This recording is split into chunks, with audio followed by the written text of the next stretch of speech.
எல்லாருக்கும் வணக்கம். Welcome to Dhanash fusion. நாம் இன்றைக்கி பார்க்க போகிறது ஒரு சூப்பரான ஹெல்த்தியான ராகி களி எப்படி செய்கிறதுன்னு பார்க்கலாம்.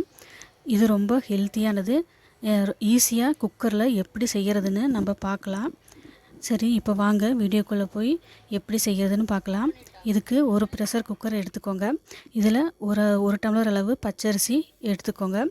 எடுத்துகிட்டு இதை நல்லா 2 டைம் கழுவிட்டு அடுப்பில் வச்சுட்டு இதை வேக வைக்கலாம்.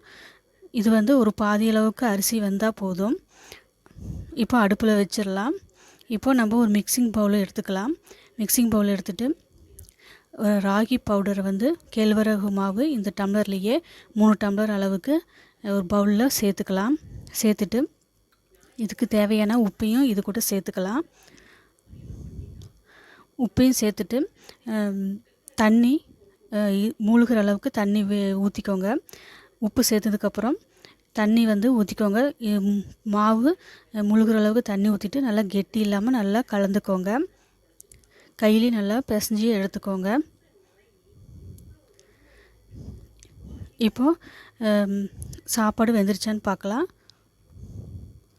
பாருங்கள், இன்னும் கொஞ்சம் வேகணும். கொஞ்ச நேரம் வேக விட்டுடலாம் இதை. இப்போது பாருங்கள், பாதி அளவுக்கு வந்திருக்குது. இந்த பதம் போதும். இந்த அளவுக்கு வெந்தால் போதும். இதில் நம்ம கலந்து வச்சுருக்கிற ராகி மாவை இதில் இப்போ நம்ம சேர்த்துக்கலாம். ஊற்றிட்டு நல்லா கலந்து கொடுத்துக்கோங்க. கட்டி இல்லாமல் நல்லா கலந்து கொடுத்துக்கோங்க. இதை அரிசியோட இந்த ராகி மாவையும் நல்லா கலந்து கொடுத்துருக்கோங்க. இப்போது இது மாதிரி கலந்து கொடுத்ததுக்கப்புறம் நல்லா திக்காயிருச்சு. இப்போ 2 டம்ளர் கொதிக்கிற தண்ணியை இப்போ இது கூட சேர்த்துக்கலாம். சேர்த்துட்டு இதை தண்ணி ஊற்றுனதுக்கப்புறம் நல்லா கலந்து கொடுங்க. இப்போ இந்த அளவுக்கு நல்லா மிக்ஸ் பண்ணிக்கோங்க, கட்டி இல்லாமல். இப்போ இந்த அளவுக்கு நல்லா மிக்ஸ் பண்ணதுக்கப்புறம் மூடி போட்டுட்டு அடுப்பு மீடியம் ஃப்ளேமில் வச்சுட்டு ஒரு விசில் வர்ற வரைக்கும் இதை நம்ம வேக விட்டுறலாம். இப்போது விசில் வந்துருச்சு. ஒரு விசில் வந்துருச்சு. இப்போது அடுப்பை ஆஃப் பண்ணிடுங்க. இப்போது ப்ரெஷர் ரிலீஸ் ஆனதும் நம்ம ஓப்பன் பண்ணி பார்க்கலாம். பாருங்கள், நல்லா வந்திருக்குது. இப்போ இது சூடாக இருக்கிறனால இது இந்த அளவுக்கு இருக்குது.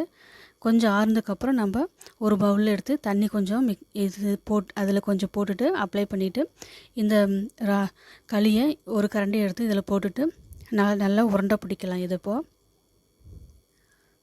எந்த பவுலில் இருந்தாலும் சரி, அந்த பவுலில் இப்படி நல்லா உருண்டை பண்ணிக்கோங்க. இப்போ இதை ஒரு பவுலில் சர்வ் பண்ணிக்கலாம். இதே மாதிரி அடுத்த உருண்டையும் இது மாதிரி பண்ணி போட்டுக்கலாம். இப்போ இந்த களிக்கு புதினா சட்னி வச்சு சாப்பிட்லாம். ரொம்ப டேஸ்ட்டு ரொம்ப சூப்பராக இருக்கும்.